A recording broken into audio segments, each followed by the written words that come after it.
આ છે ગામડી ભાષામાં તેને આંધળો કહેવાય છે કે જે બે મોઢાવાળો સાપ, દો મુહા સાપ, આ એ જ છે. ત્યારે તમે જોઈ શકો છો કે એની લંબાઈ લગભગ 3 ફૂટ જેવી હશે. એકદમ ગરીબ આવે છે, બહુ શાંત અને એકદમ સરળ પ્રકૃતિનું, કોઈ આક્રમક નહીં. તમે જોઈ શકો છો આ એનો જે આગળનો ભાગ છે એ છે, અને આ છે પૂંછડીનો ભાગ.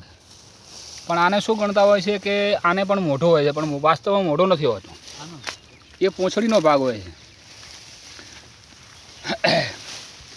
એકદમ ચકચકાટ છે. અત્યારે માથે સૂર્યનો પ્રકાશ પડી રહ્યો છે અને જો જમીનમાં ઘૂસવાનો પ્રયત્ન કરે છે. આ એકદમ બિનઝેરી આવે છે, લગભગ કોઈને કરડવાનું એનો પ્રકૃતિમાં જ નથી. એનો ખોરાક ઉંદરડા, નાના દેડકા, આવું બધું છે. જે જો આ જુઓ તમે, આ એને અડક્યા એટલે ફટ દઈને ભેળું થઈ ગયું. બહુ સરસ અને આવે છે.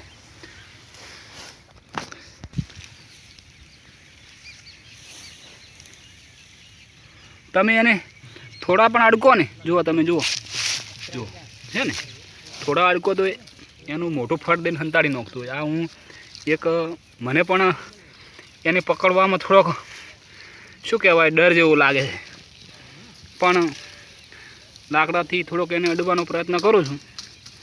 જો આ પૂંછડીનો ભાગ છે.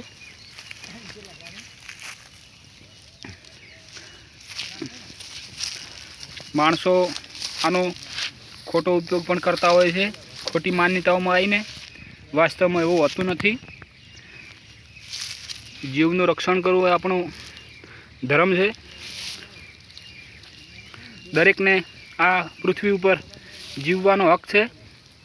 એટલે મિત્રો, મહેરબાની કરી આવા નિર્દોષ પ્રાણીઓને, સરીસૃપોને હેરાન ના કરો તો સારું છે. જો આ અંદર જુવારનો પૂળો છે, એના અંદર ઘૂસવાનો પ્રયત્ન કરે છે.